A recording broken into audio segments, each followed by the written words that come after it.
ओम साईं राम। मैं अंकित तिवारी आपका हिस्ट्री की क्लास में पुनः स्वागत करता हूं। दोस्तों, जैसे कि आप सभी को पता था कि हम लोग मिडिवल पोर्शन के अलाउद्दीन खिलजी को पढ़ रहे थे।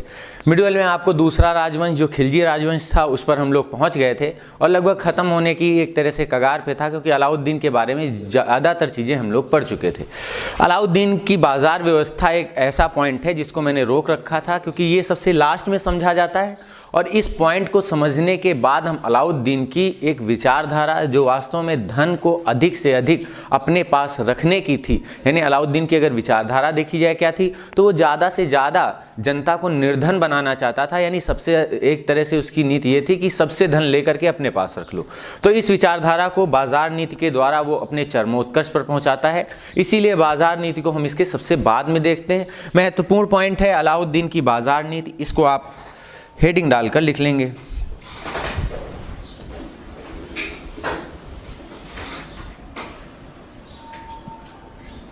अलाउद्दीन की बाजार नीति। ये अलाउद्दीन की बाजार नीति क्या थी, अलाउद्दीन ने इसे क्यों शुरू किया, इसको आपको समझना है। दरअसल आप सभी को पता था जलालुद्दीन ने सत्ता जो गुलाम वंश था उसके शासक कैकुमश की हत्या करके पाई थी। यही डर अलाउद्दीन को भी सता रहा था, कहीं ऐसा न हो जलाली सरदार जो वास्तव में गुलाम वंश से भी संबंधित थे बहुत सारे, वो विद्रोह ना कर दें। तो अलाउद्दीन ने बहुत सारी रणनीतियां अपनाई इसके लिए। उसने बाजार नीति को लागू किया। बाजार नीति के तहत उसने बहुत सारे प्रावधान किए। सबसे पहले तो उसने जो अभी तक सबसे ज़्यादा एक तरह से धर्म को लेकर उस पर प्रश्न चिन्ह खड़ा कर रहे थे या उसके राज्य में विद्रोह का कारण बन रहे थे, सबसे पहले उसने अपनी बाजार नीति के द्वारा अमीरों पर रोक लगाया। जो अमीर होते थे यानी जो डेप्टी होते थे, जो नायब होते थे, उन पर रोक लगाई। यानी अमीरों पर लगाम लगाई उसने। इसके साथ ही उसने एक ऐसा पद होता था जो अक्सर अमीर को ही दिया जाता था, वो गवर्नर का पद होता था। यानी इनको मिलने वाला जो पद था उसका नाम गवर्नर होता था। इस गवर्नर के पद को ही खत्म कर दिया। ये प्रश्न भी पिछली सीरीज में आपको जब प्रैक्टिस कराई जा रही है जो लाइव क्लास में, वो आपको बताया, इसमें ये प्रश्न आया था कि वो कौन सा दिल्ली सल्तनत का सुल्तान है जिसने अमीर या गवर्नर्स के पद को ही खत्म कर दिया। तो याद रखेंगे वो गवर्नर्स के पद को खत्म कर देता है अलाउद्दीन खिलजी। तो जब उसने गवर्नर के पद को खत्म कर दिया तो उसको एक ऐसा व्यक्ति चाहिए था जो इसके कार्य निभा सके, यानी गवर्नर के कार्य निभाने वाला, यानी वो व्यक्ति जो अब राजस्व वसूली करे, यानी एक तरह से कर की देखरेख करने वाला। तो इस प्रकार के पद को उसने गठित करने के लिए याद रखेंगे दीवाने मुस्तखराज नामक एक अलग विभाग ही बना दिया। दीवाने मुस्तखराज, ये एक ऐसा पद उसने गठित कर दिया जिसके तहत उसे अब राजस्व वसूली के लिए किसी के पास जाना ही नहीं पड़ता था। ये खुद ही चला जाता था और राजस्व वसूली करके ले आता था। जाने से आशय है, जब भी ये गवर्नर्स राजस्व एक तरह से कलेक्ट करते थे तो अलाउद्दीन के द्वारा उनके पास मैसेज भिजवाया जाता था, अरे भैया इस साल का कर नहीं दोगे क्या। तो लेकिन जब उसने गवर्नर का पद खत्म कर दिया तो अपने ही एक तरह से पिछलग्गू लोगों को उसने दीवाने मुस्तखराज के पद पर बिठा दिया और ये लोग राजस्व वसूली करते थे। अगर कोई घटला या घोटाला करता था या भी कोई एक तरह से घटतौली या कोई और समस्या क्रिएट करता था तो उसके लिए उसने क्या किया, बाजार के लिए उसने एक इंस्पेक्टर की नियुक्ति कर दी। इस जो इंस्पेक्टर था ना, इस इंस्पेक्टर को दायित्व दिए गए थे क्या, कि वो बाजार में हो रहे जितने भी गैर कानूनी काम हैं वो सब रोके। उसका नाम उसने क्या दिया, सहना। और इसके विभाग को सहना ए मंडी कहा जाता था। याद रखेंगे इसके विभाग को सहना ए मंडी कहा जाता था। ये वो मंडी थी जहां पर इस सहना की नियुक्ति की गई थी, यानी ये वो बाजार थी जहां पर इसकी नियुक्ति की गई थी और इसके द्वारा सब कुछ देख रेख की जाती थी। अलाउद्दीन यही नहीं रुका, उसे पता था कि ये सब होने के बावजूद भी कुछ लोग चोरी छुपे गलत कार्य करेंगे। उन चोरी छुपे वाले यानी भ्रष्टाचार करने वाले लोगों के लिए उसने बहुत सारी व्यवस्थाएं बनाई। सबसे पहले तो उसने मुन्नीयान नामक एक ऐसे व्यक्ति को नियुक्त किया। ये मुन्नीयान एक पद था मुन्नीयान के पद पर एक ऐसे व्यक्ति को नियुक्त किया। ये मुन्नीयान जैसे गुप्तचर होते थे उस तरह का कार्य इसका होता था। ये गुप्तचर होता था मुन्नीयान, और इस गुप्तचर के पद पर एक ऐसे व्यक्ति को नियुक्त किया जो वास्तव में इन सब की देखरेख करेगा। तो मुन्नीयान जो था वो गुप्तचर था। इसी तरह अब इन मुन्नीयान यानी उन गुप्तचरों पर भी हो सकता है कोई ऐसा गुप्तचर या कोई ऐसा व्यक्ति हो जो किसी से मिल करके एक तरह से घोटाला कर सकता है। तो इन पर लगाम लगाने के लिए यानी इन सब के ऊपर भी एक और पद गठित कर दिया जिसका नाम बरीद था। जैसे आजकल हमारी रॉ एजेंसियां होती हैं वैसे ही ये बरीद हुआ करता था, यानी एक ऐसी इंटेलिजेंस ब्यूरो यानी एक ऐसी आज की समय की जैसे आईबी, रॉ, इस तरह की एजेंसियां जैसे होती वैसे ही ये बरीद था। ये पता ही नहीं चलता था कि किस रूप में है, क्या है, यानी समझ में नहीं आता था कि ये कोई व्यक्ति है या बरीद का कोई सदस्य है, तो समझ में नहीं आता था। ये ऐसे वेशभूषा, ऐसे कपड़े, ऐसे व्यवहार करता था, लोग समझते थे पागल टाइप का कोई होगा। क्या कोई अलाउद्दीन का ये अधिकारी हो सकता है? भला कोई ऐसे गंदे कपड़े या फिर राष्ट्र की शोभा को त्याग करके कोई अलाउद्दीन का अधिकारी ऐसे बाजार में नंगे पांव घूमेगा? तो ये वो व्यक्ति होते थे जो फटे कपड़े या नंगे पैर घुमा करते थे, लेकिन छुप छुप कर घर घर जा करके ये एक तरह से जो एक शासक होता था उसके प्रति क्या गतिविधियां चल रही हैं, क्या रणनीतियां चल रही हैं, कौन सा व्यक्ति ऐसा है जो शासक के विरुद्ध जाने की कोशिश कर रहा है, तो ये बरीद जो था वो इन सब की एक तरह से निगरानी रखता था। तो ये निगरानी रखने वाला एक और व्यक्ति हुआ।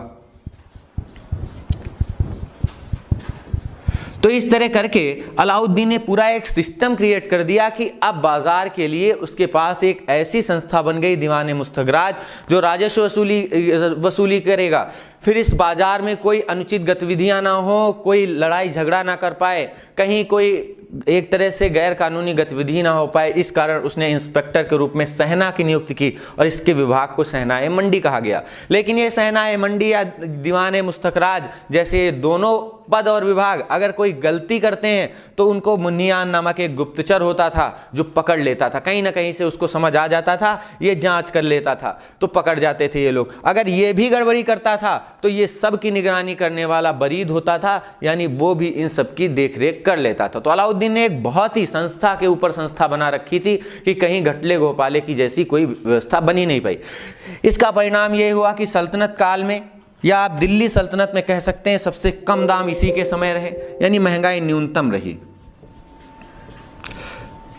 आज महंगाई को लेकर कितनी सारी चर्चाएं होती हैं, लेकिन जैसे ही आप भ्रष्टाचार को कंट्रोल करेंगे महंगाई अपने आप रुक जाएगी, महंगाई अपने आप कम हो जाएगी। महंगाई न्यूनतम रही, इसके साथ ही दाम दिल्ली सल्तनत में सबसे कम इसके सरकार में ही रहे, इसके शासन में ही रहे, दाम सबसे कम।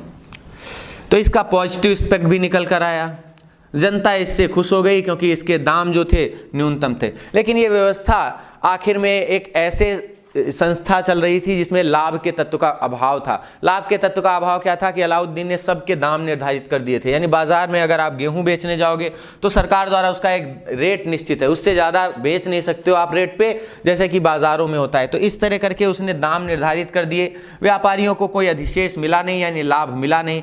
जब दाम निर्धारित हो गए तो लाभ क्या मिलेगा इनको?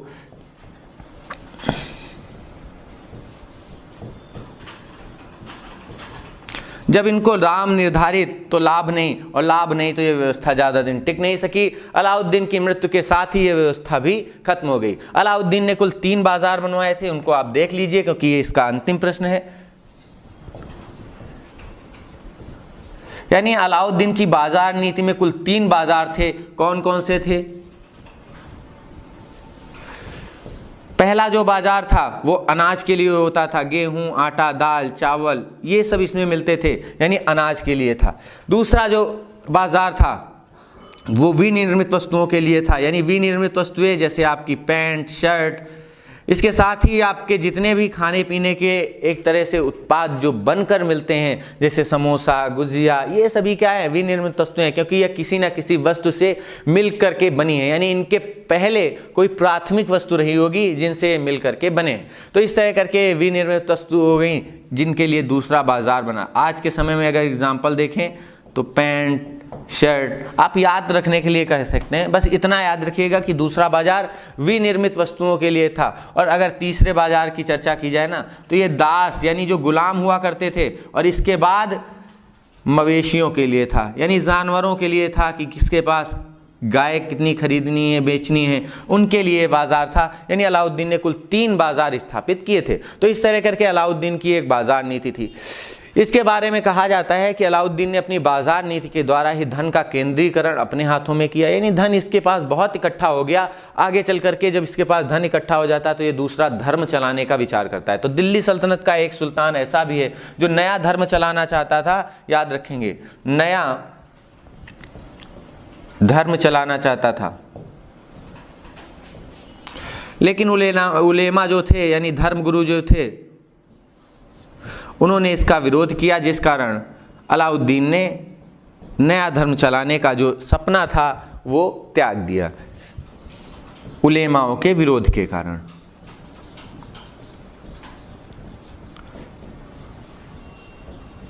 उलेमा जो होते थे, उलेमा ने इसका विरोध किया। उलेमा कौन होते थे? जो इस्लाम में धर्मगुरु होते हैं उनको उलेमा कहा जाता है, जैसे मौलवी, ये सभी लोग।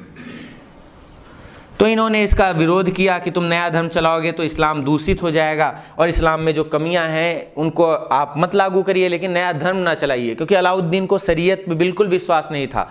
उसका एक कथन यूपीएससी में कई बार पूछा गया है, याद रखेंगे। ये प्रश्न सिर्फ पीसीएस की बात नहीं, आईएएस में भी रिपीटेड प्रश्न है, याद रखेंगे कि अलाउद्दीन ने कहा था कि मैं शरीयत की परवाह किए बगैर, यानी मैं शरीयत की परवाह किए बगैर शासन के हित में निर्णय लेता हूं। ये वाक्य किसका है? तो शरीयत की परवाह नहीं करता है वो।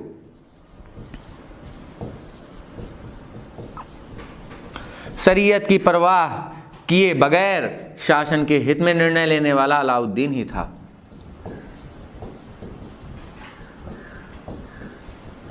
तो इस तरह करके अलाउद्दीन ने अपना एक पूरा सिस्टम क्रिएट किया, लेकिन यह व्यवस्था वास्तव में उसकी मृत्यु के साथ ही पूरी की पूरी खत्म हो गई। इसके बाद अंतिम समय जब अलाउद्दीन का आया तो मलिक काफूर नाम के जो एक हिंदू हिजरा हुआ करता था, जिसे 1000 दिनारी के नाम से जानते थे, उसके हाथों की कठपुतली बन गया। यानी अंतिम समय जब आया तो मलिक काफूर के हाथों की अलाउद्दीन कठपुतली बन गया। अलाउद्दीन की कठपुतली बनते ही मलिक काफूर ने, जैसे ही अलाउद्दीन की डेथ हुई, जो इसका एक पुत्र था शिहाबुद्दीन उमर, उसे गद्दी पर बिठा दिया। अयोग्य था, बिल्कुल अक्षम था, शासन की कोई भी उसके पास जानकारी नहीं थी। फिर भी मलिक काफूर ने अपने एक तरह से कह सकते हैं चहेते, अपने एक पिछलग्गू राजकुमार को गद्दी पर बिठा दिया। तो याद रखेंगे अलाउद्दीन के उत्तराधिकारी, अब आप हेडिंग डाल लेंगे,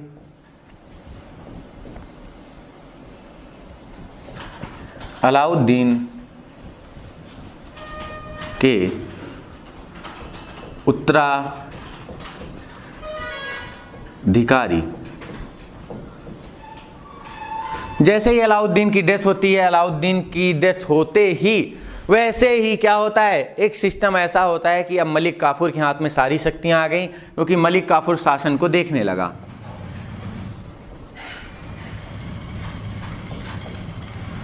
अब मलिक काफूर के पास जब सारी शक्तियां आ गईं तो मलिक काफूर ने अपने मन चाहे राजकुमार को गद्दी पर बिठाया, और वो था अलाउद्दीन के बाद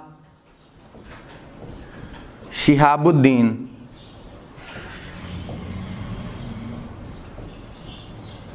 उमर।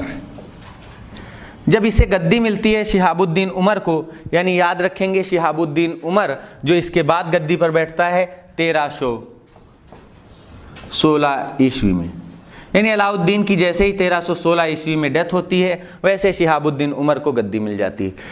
गद्दी पर बैठते ही शिहाबुद्दीन उमर ने अपने भाइयों, अपने यानी परिवारीजनों को ही काटना शुरू कर दिया। मलिक काफूर ने इसको बताया कि अगर तुम्हें एक छत्र राज चलाना है तो तुम्हें भी ऐसे सुल्तान की तरह बनना होगा जो एक कह सकते हैं असहिष्णु था, जिसको अपने परिवार से मोह नहीं है, तुम अहिंसा को अपना लो। यानी इसने अपने चाचा, अपने भतीजों को, अपने भाइयों को ही मारना शुरू कर दिया। इस क्रम में उसने सबसे पहले अपने भाइयों की हत्या की, कई भाइयों को उसने जान से मरवा दिया मलिक काफूर के साथ मिलकर। ऐसा ही घृणित कार्य उसने किया कुतुबुद्दीन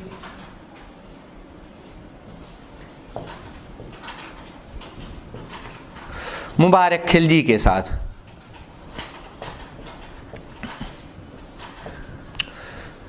कुतुबुद्दीन मुबारक खिलजी को इसने कैद करा लिया। जिन सैनिकों से इसने कैद कराया था उनको निर्देश दिया कि इसकी जाकर के आंखें फोड़ देना और इसके बाद इसको मृत्युदंड दे देना, यानी इसको मार देना, इसकी हत्या कर देना। जो कुतुबुद्दीन मुबारक खिलजी था, शिहाबुद्दीन के इस बर्ताव से बहुत आहत हुआ, क्योंकि ये शिहाबुद्दीन को बहुत प्यार करता था और शिहाबुद्दीन भी इसे बहुत चाहता था। लेकिन मलिक काफूर की एक गंदी नीति, गंदी सोच के कारण शिहाबुद्दीन उमर उसके जाल में फंस गया। आखिर में चल करके शिहाबुद्दीन ने वो कर दिया जो इसके लिए बहुत ही आगे चलकर घातक होने वाला है।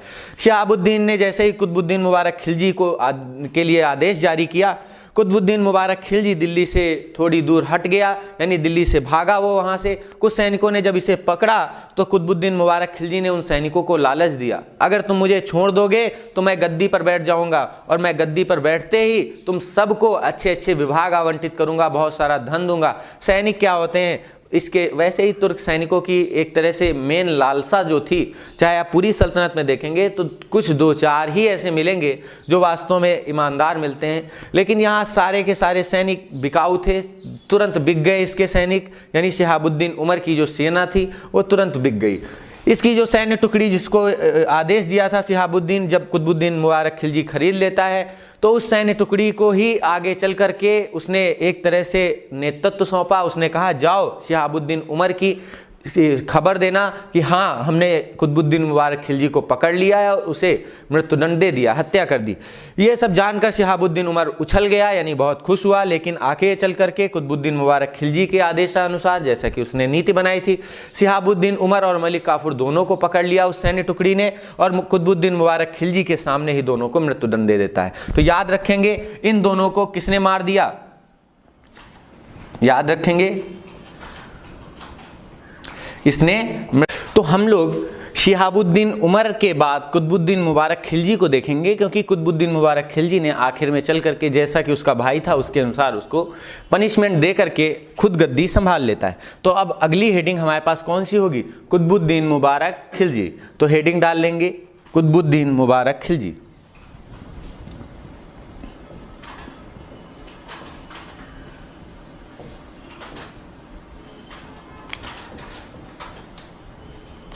कुतुबुद्दीन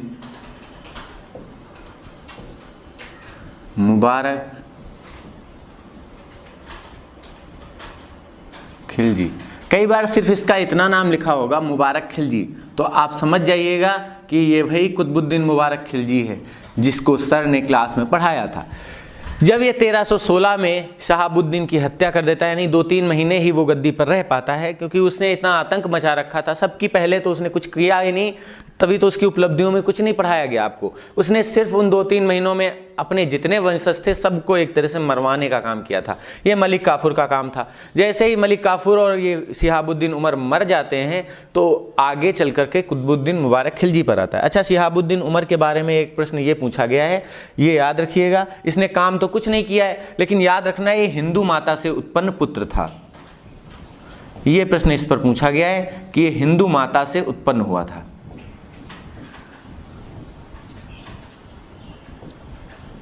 हिंदू माता से उत्पन्न पुत्र था। अच्छा, हिंदू माता से उत्पन्न पुत्र होने के कारण दिल्ली सल्तनत पर इसको थोड़ा एक तरह से पढ़ने का प्रश्न भी बन जाता है, क्योंकि पहला सुल्तान था जो हिंदू माता से उत्पन्न होकर के गद्दी पर बैठा था।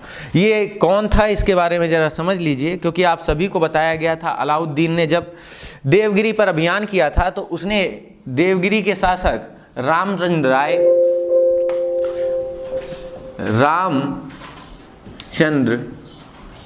राय की एक पुत्री, जिसका नाम आप सभी को बताया गया था पिछली क्लास में, क्या था, छत्रपाली।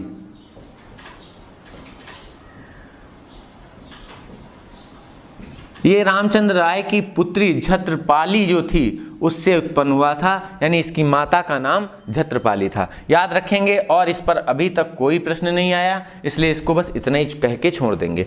अगले जब टॉपिक पे आएंगे, यानी हम आएंगे किस पे, कुतुबुद्दीन मुबारक खिलजी के ऊपर। तो कुतुबुद्दीन मुबारक खिलजी के ऊपर हमारे पास बहुत सारी जानकारियाँ हैं। इसके लिए प्रश्न भी जो आए हैं वो बहुत ही इंटरेस्टिंग है, आपको कुछ सोचने समझने की ज़रूरत नहीं पड़ेगी। इसको कैसे याद करना है ये आपको देखना है। देखिएगा, कुतुबुद्दीन मुबारक खिलजी का तो पहले टाइम टेन्योर देख लीजिए। 1316 में शिहाबुद्दीन की हत्या करके गद्दी पर बैठता है और 1320 में ये गद्दी से उतार आ जाता है। तो याद रखेंगे इतिहास के वो पृष्ठ हैं जब कुतुबुद्दीन मुबारक खिलजी गद्दी पर बैठा है। कुतुबुद्दीन मुबारक खिलजी जब गद्दी पर बैठा तो आप सभी को पता है अपने भाई की हत्या करके बैठा था। तो इस कारण इसको दिल्ली सल्तनत के जो अभी तक अमीर हुआ करते थे उससे इसका कोई खास संबंध था नहीं। जो सैनिक थे उनसे इसका अच्छा रिलेशन था, यानी सेना के दम पर यह शासन चलाना चाहता था। तो इसके बाद इसके बारे में लिख लीजिएगा, इसने अपना शासन सैन्य व्यवस्था से चलाया है, अमीरों के सहयोग से नहीं। अमीरों को तो इसने एकदम सैन्य व्यवस्था से चलाया, अमीरों को तो इसने एकदम लगाम लगा कर रखी। इसने खुद को क्या कह दिया, खुद को कह दिया कि हम खलीफा हैं, यानी इसने खुद को ही खलीफा कह दिया। दिल्ली सल्तनत का एकमात्र सुल्तान जिसने कहा खुद को खलीफा कह दिया, यानी खुद को इस्लामिक जगत का नेता मान लेता है कुतुबुद्दीन मुबारक खिलजी और कहता है कि हम किसी खलीफा को नहीं मानते। यानी अब तो अमीर इसके एक तरह धुर विरोधी हो गए, क्योंकि अमीर जो थे उनका नेता जो होता था वो खलीफा ही होता था, यानी खलीफा को ही अपना प्रतिनिधि मानते थे। अभी तक सुल्तान भी मान रहे थे, लेकिन जैसे ही खिलजी वंश आता है ये खिलजी खलीफा को कम महत्व देते हैं। अलाउद्दीन ने तो उलेमाओं को भी दंडित किया है, यानी उनको भी दंड दिया है जो धर्मगुरु थे। तो उसी तरह उसका ही एक आगे चल करके कुतुबुद्दीन मुबारक खिलजी नाम का जो बेटा है वो गद्दी पर बैठता है। तो उससे भी इसी तरह की उम्मीद की जा रही है। उसने खुद को खलीफा कह दिया और उसने एक उपाधि धारण की। उस उपाधि को याद रखिएगा,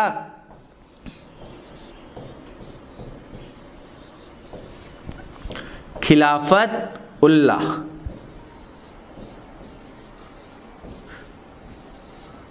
खिलाफत उल्लाह की इसने उपाधि धारण कर ली। कहने लगा मुझे किसी का भय नहीं है, मैं खुद ही खलीफा हूँ, यानी मैं खलीफा की अब खिलाफत करूँगा, यानी हम उल्लाह की खिलाफत करेंगे। यानी अब हम नहीं मानेंगे इन सब चीज़ों को जो वास्तव में शासन के रास्ते में रोड़ा बन के खड़े हैं। तो इसने जितने भी उलेमा थे सबके खिलाफ एक तरह से दंड पत्र जारी कर दिया, यानी इसने पूरी व्यवस्था में उलेमाओं को कोई महत्व नहीं दिया।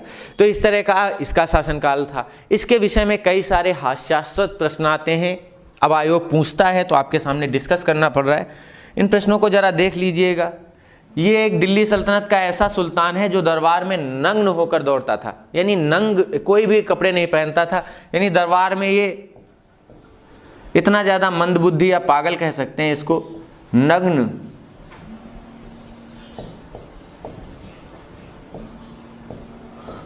होकर दौड़ता।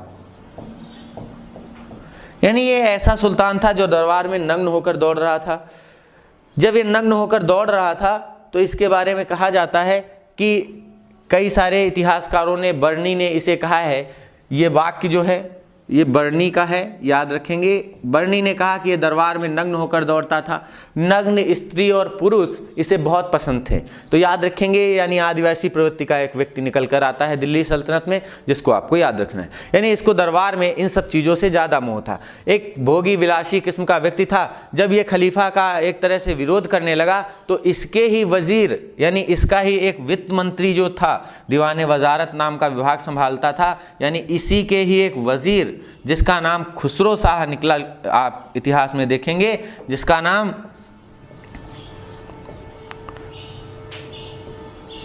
खुसरो शाह था। उस खुसरो शाह ने इसे पकड़ करके इसकी हत्या कर दी। यानी खुसरो शाह ने क्या कर दिया, हत्या कर दी। खुसरो शाह द्वारा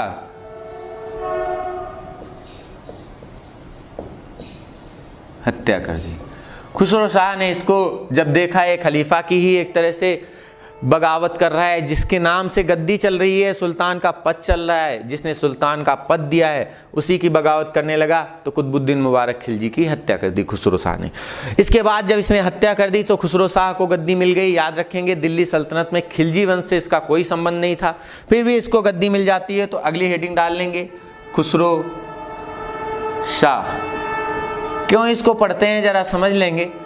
ये खिलजी वंश से संबंधित तो नहीं था।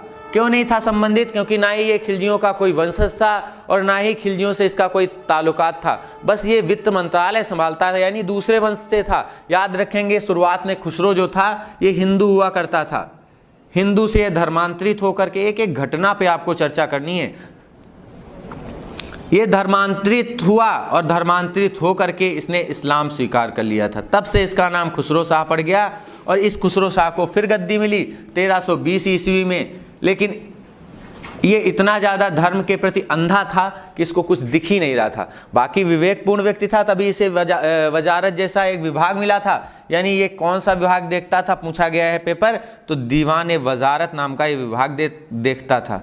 दीवान ए वजारत। यही सारे प्रश्न तो टफ होते हैं और यही सारे प्रश्न पेपर में पूछ लेता है। तो दीवान ए वजारत यानी ये वित्त मंत्री था पहले।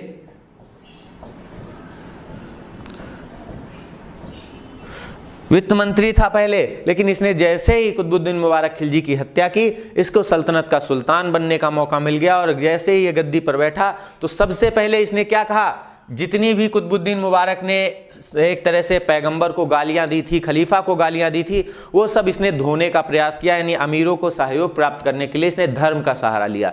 तो याद रखेंगे, इसने खुद को पैगंबर का सेनापति कह दिया। पैगंबर का सेनापति, यानी मैं पैगंबर का सेनापति हूं, तभी तो कुतुबुद्दीन मुबारक खिलजी की हत्या कर रहा हूं। तो इस तरह करके ये खुसरो शाह गद्दी पा जाता है और खुद को पैगंबर का सेनापति कह करके संबोधित करता है। लेकिन आगे चल करके यानी कुछ ही महीने बाद इसको भी दिल्ली सल्तनत का सुख बदा नहीं था, यानी इसको भोगने का मौका नहीं मिला। क्यों नहीं मिला? क्योंकि इसी के समय अलाउद्दीन खिलजी का ही एक सेनापति यानी अलाउद का सेनापति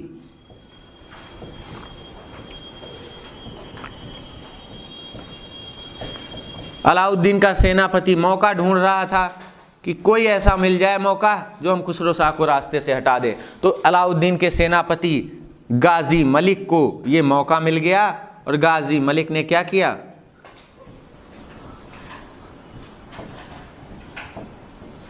हत्या कर दी। तो खुसरो शाह इस तरह मारा जाता है। फिर खुसरो शाह जब मारा जाता है तो गाजी मलिक जो तुगलक वंश का संस्थापक बनता है, आगे चल के तुगलक वंश की स्थापना करता है। तो इस तरह करके ये अलाउद्दीन का एक खिलजी वंश था जो पूरी तरह से समाप्त हुआ। अब गाजी मलिक द्वारा स्थापित हम तुगलक वंश को देखेंगे और गाजी मलिक के बारे में देखेंगे। क्या था गाजी मलिक का बैकग्राउंड, कैसे गाजी मलिक आया भारत में और इसको कैसे सुल्तान की गद्दी मिली, ये सब चीज़ें आपको देखनी है। तो अगला आपका टॉपिक होगा कौन सा? अगला आपका टॉपिक होगा तुगलक वंश। जरा इसके बारे में आप समझ लीजिए। खिलजी वंश में आप सभी को जैसे कि बताया गया कि इसके जो एक तरह से बाद के अलाउद्दीन के उत्तराधिकारी रहे। पहला उत्तराधिकारी इसका जो रहा वो शिहाबुद्दीन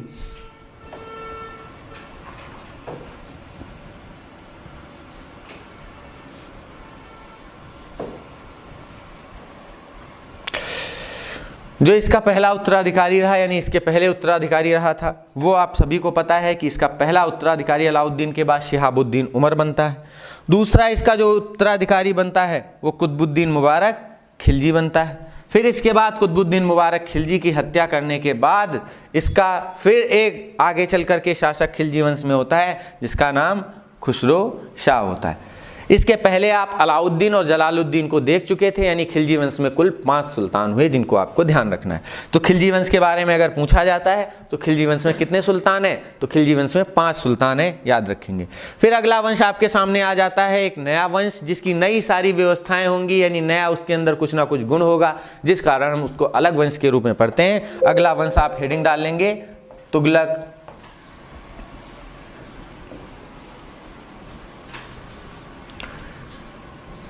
वंश। तुगलक वंश के बारे में आप सभी को पता है। तुगलक वंश जब दिल्ली सल्तनत पर स्थापित होता है तो खिलजी के बाद यानी 1320 के बाद 1414 तक स्थापित रहता है। दिल्ली सल्तनत का सबसे ज़्यादा समय तक रहने वाला राजवंश था, यानी ये सल्तनत पर सबसे ज़्यादा समय तक रहा।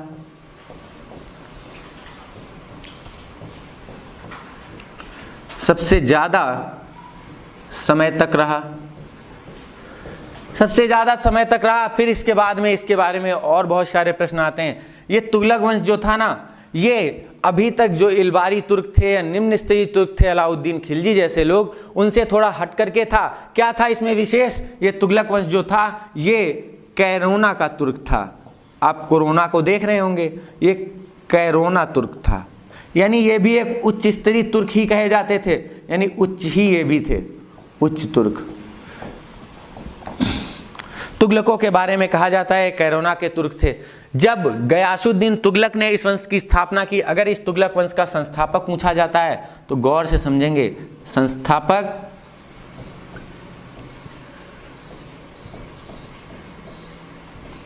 गयासुद्दीन तुगलक,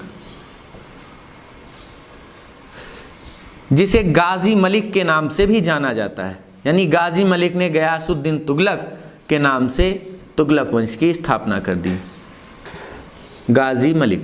तो इस तरह करके तुगलक वंश की नींव पड़ती है। अब आपको तुगलक वंश यानी पता चल गया कि ये कौन है, क्यों आखिर हम इसे खिलजी से पढ़ते हैं अलग हटकर। खिलजियों को निम्न स्तरीय तुर्क कहा जाता था, लेकिन ये जो तुगलक हैं ये उच्च स्तरीय तुर्क हैं। इनके बारे में कहा जाता है कि इन्होंने ये अभी तक अलाउद्दीन या खिलजी वंश जो था वो भूमि को एक तरह से माप के आधार पर राजस्व वसूलता था, लेकिन तुगलक वंश भूमि में उत्पादन के आधार पर लगान वसूलेगा। इस कुछ कारणों से हम इसे अलग पढ़ते हैं। एक तो उच्च स्तरीय तुर्क थे, इस कारण से हम इन्हें अलग पढ़ते हैं। तो देखेंगे अगले राजवंश यानी तुगलकों के बारे में हम देखेंगे, और इसका पहला शासक जो आपके सामने आएगा उसका नाम गयासुद्दीन तुगलक है।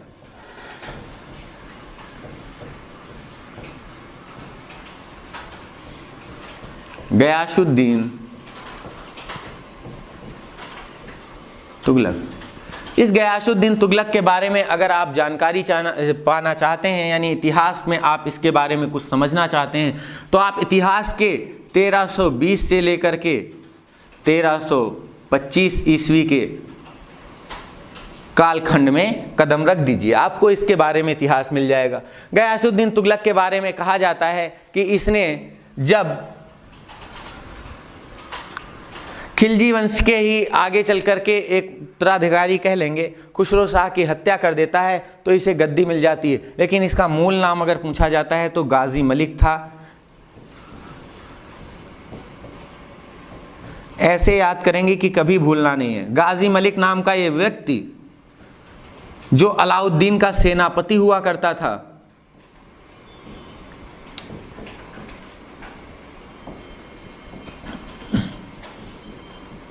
अलाउद्दीन का सेनापति। अब अलाउद्दीन के सेनापति के बारे में आपको पता है, क्योंकि आप सबने याद कर रखा होगा। अलाउद्दीन के सेनापतियों की संख्या 6 थी और वो आपको पहले ही पढ़ा दिए गए।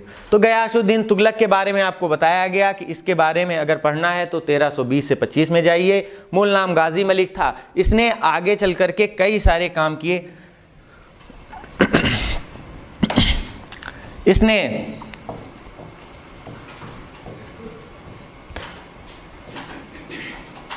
तुगलकाबाद शहर की स्थापना की।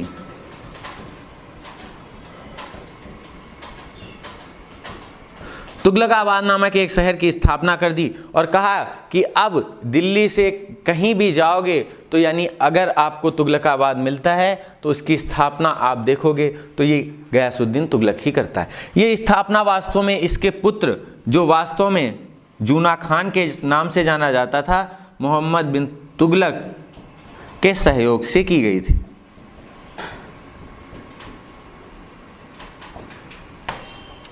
इसके सहयोग से स्थापना की गई थी। आगे चलकर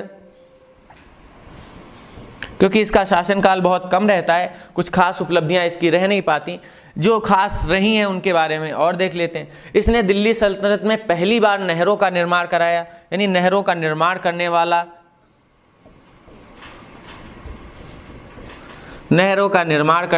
दिल्ली सल्तनत का पहला सुल्तान। नहरों का निर्माण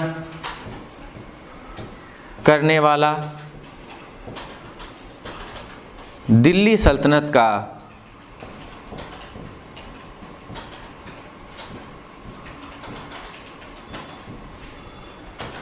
पहला सुल्तान।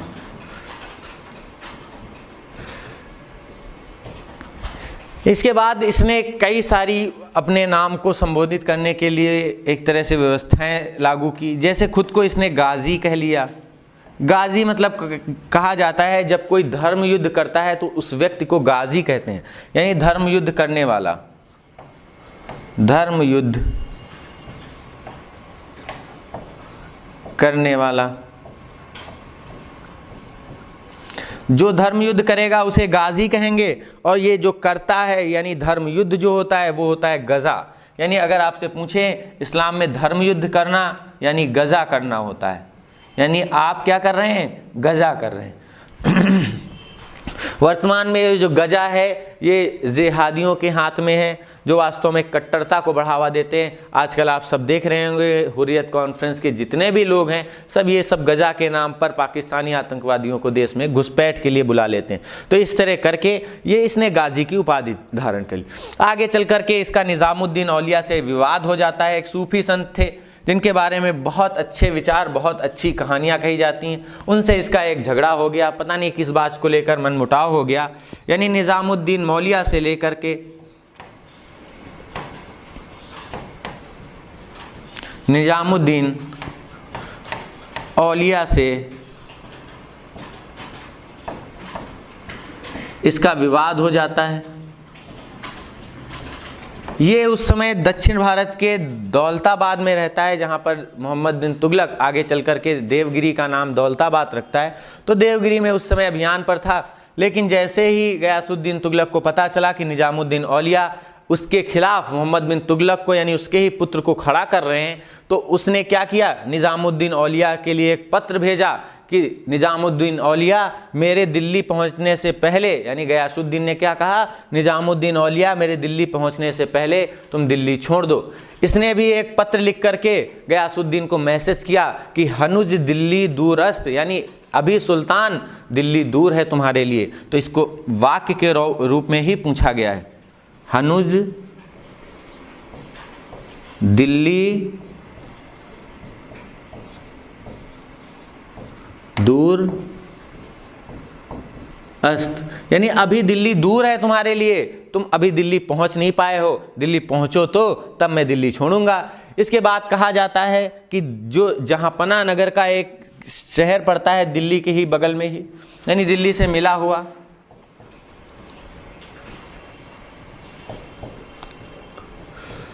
वहां पर एक लकड़ी का महल बनाया जाता है। इस लकड़ी के महल में मोहम्मद बिन तुगलक जब इसका स्वागत करने के लिए खड़ा हो जाता है, जब इस लकड़ी के महल में इसको एक तरह से मोहम्मद बिन तुगलक स्वागत करता है अपने पिता का कि मेरे पिताजी आ गए हैं देवगिरी से लौटकर, तो कहा जाता है इस लकड़ी के महल में मोहम्मद बिन तुगलक के साथ गयासुद्दीन तुगलक जैसे ही प्रवेश करता है, लकड़ी का महल चरमरा के गिर जाता है।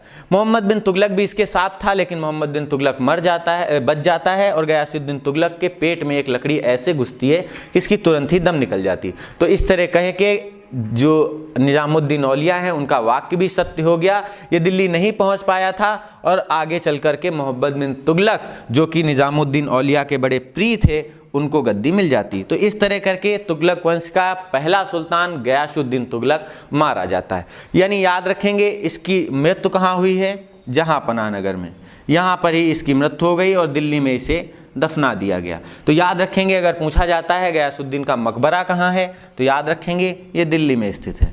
तो इस तरह करके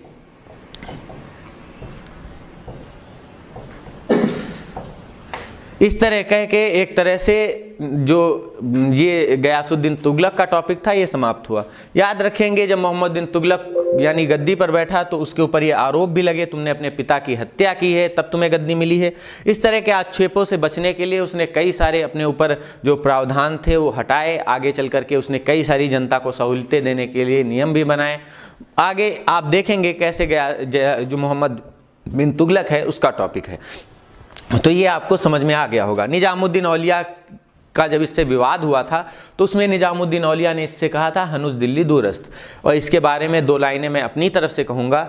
जब भी कोई पीर सिकंदर टकरा गया फ़कीरों से गौर से सुनिएगा, जब भी कोई पीड़ सिकंदर तक अगर फकीरों से टकरा गया, चाणक्य जैसे फकीर से टकरा गया, तो आपको सुनना है, जब भी कोई पीड़ सिकंदर टकरा गया फकीरों से, सिकवा करता मिला है वो अपनी भाग्य लकीरों से। ये वो सुल्तान था गयासुद्दीन तुगलक जो मरते वक्त ये सिकवा कर रहा होगा अपनी भाग्य लकीरों से, हे भगवान मैंने कौन सी ऐसी गलती कर दी जो निजामुद्दीन औलिया का कहा हुआ वो वाक्य सिद्ध हो गया। अब मरते वक्त उसकी आत्मा जरूर कह रही होगी कि वास्तव में निजामुद्दीन औलिया ने ही ये सब षड्यंत्र रचा है और उसने ही मोहम्मद बिन तुगलक यानी उसके पुत्र को भड़का करके उसकी हत्या करवा दी। तो ये सब आरोप लगते रहे और इतिहास में हम अपने अगले अध्याय की ओर बढ़ जाएंगे। वो अध्याय आपके सामने कौन सा है? वो है मोहम्मद बिन तुगलक, जिसके बारे में आपको समझना है। बहुत ही इंटरेस्टिंग टॉपिक है। मिडिवल हिस्ट्री इतनी जबरदस्त इंटरेस्टिंग टॉपिक्स हैं कि इनमें आपको कुछ सोचना ही नहीं, बस आपको सुल्तान के बारे में थोड़ा पता करना है,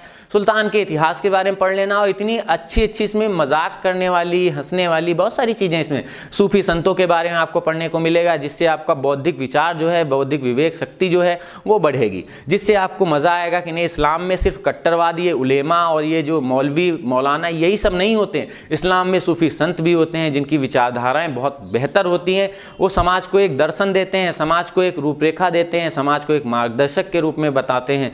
तो इस तरह के लोगों को भी आपको समझ में आएगा। तो ये सूफी संत यही तो बताते हैं हमें। निजामुद्दीन औलिया ने जब इसके लिए गयासुद्दीन तुगलक के लिए सब कहा होगा तो उनके मन में कितनी एक तरह से ग्लानि भरी होगी उसके लिए। एक साधु संत जो कभी किसी अलाउद्दीन खिलजी तक के दरबार में नहीं जाता, अलाउद्दीन खिलजी ने उसे बहुत मनाने की कोशिश की निजामुद्दीन औलिया, जिसका एक छत्र राज चल रहा हो चित्तौड़ से लेकर के दक्षिण भारत तक, उसने किसी भी राजा के सामने सिर ना झुकाया हो। अलाउद्दीन ने आगे चल करके एक निजामुद्दीन औलिया जैसे सूफी को अपने दरबार नहीं बुला पाता और आगे चलकर गयासुद्दीन तुगलक उसके लिए कहता है तुम दिल्ली छोड़ दो। तो इस तरह के जब सूफी संतों से कोई अपनी एक तरह से मनमर्जी मनवाएगा तो वो क्या कहेगा? दे दिया श्राप, जाओ भोगो जाके। आखिर में क्या हुआ? निपट गए। तो अगला टॉपिक आपके सामने क्या है? अगला टॉपिक आपका है मोहम्मद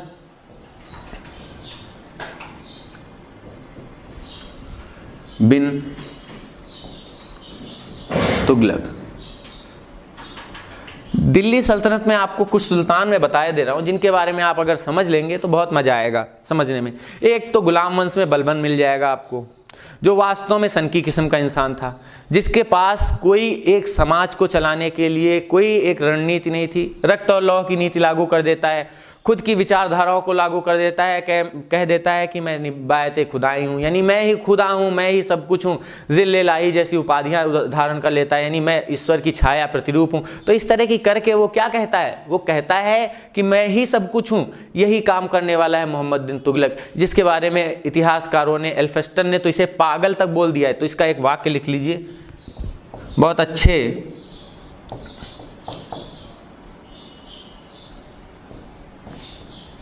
एल्फिंस्टन ने इसे पागल कह दिया है। स्मिथ ने इसके लिए पता क्या कहा है? स्मिथ ने इसे कहा है ये विरोधी तत्वों का सम्मिश्रण है। याद रखेंगे, विरोधी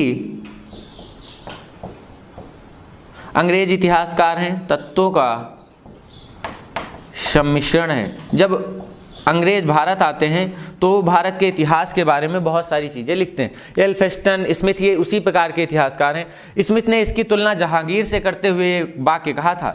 जहांगीर के बारे में भी कुछ इसके ऐसे ही विचार थे।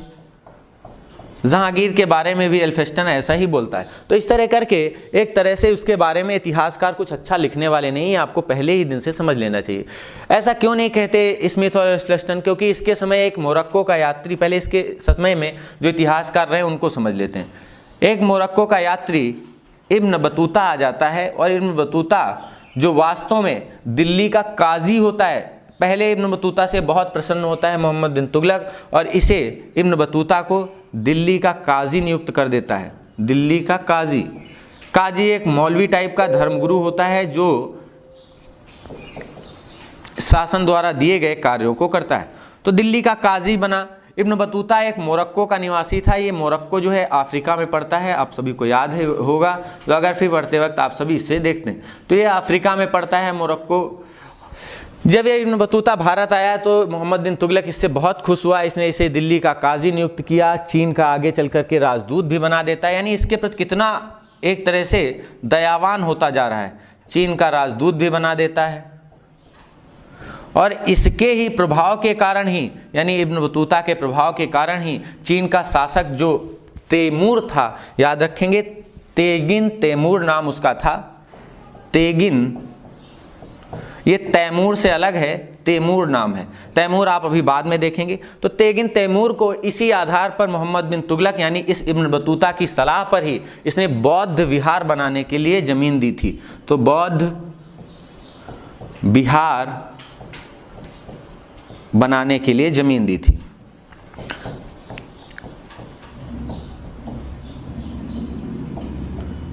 तो इस तरह करके कितनी सारी इब्न बतूता की शर्तों को ये मानता है, यानी इसके ऊपर बहुत मेहरबान रहता है। लेकिन इब्न बतूता जब इसके विरोध में कुछ कहता है तो ये सनक जाता है, यानी व्यवहार का ये अच्छा व्यक्ति नहीं है, यानी इसके अंदर एक अपनी सोच चलती है, यानी इसके अंदर एक अपनी विचारधारा चलती है मोहम्मद बिन तुगलक, और उसका नाम याद रखना, ये अपनी निजी विचारधारा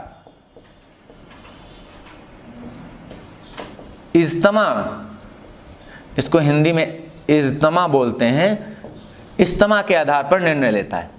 यानी इसकी ये विचारधारा थी, इज्तमा क्या थी, विचारधारा थी। ये अपने विरोधियों के प्रति बहुत ही असहिष्णु हो जाता था, यानी इतना ज़्यादा असहिष्णु हो जाता था कि उसके बारे में अगर किसी ने कह दिया कि आज तुम्हारे बारे में अलबरू, ये मोरक्को के यात्री इब्न बतूता ने कुछ ऊट पटांग के शब्द बोले हैं, तुरंत दरबार में बुलाता था इब्न बतूता को और कहता था तुमने ये बोला है, चलो ठीक है तुम जेल में बंद हो जाओ। तो यही कुछ इसके साथ हुआ इब्न बतूता को, जिसने आगे चल करके अपनी पुस्तक जब जाता है अपने देश मोरक्को, यानी मोरक्को में जब ये पुस्तक रेहला लिखता है तो उस रेहला नामक पुस्तक में इसके दरबार में ये सब तो कर नहीं सकता था, इसकी बुराइयां तो कर नहीं सकता था, पकड़ के जेल में बंद कर दिया।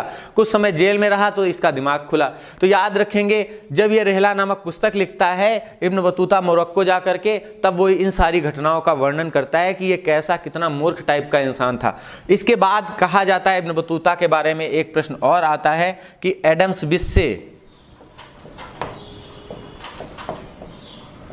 एडम्स ब्रिज के बारे में आप सभी जानते हैं, जिसे राम सेतु भी बोला जाता है। यानी जो एडम्स ब्रिज है श्रीलंका और तमिलनाडु के बीच में जो पड़ता है, उससे जाने वाला ये आखिरी यात्री है। याद रखेंगे आखिरी यात्री, एडम्स ब्रिज से वापस जाने वाला ये आखिरी यात्री।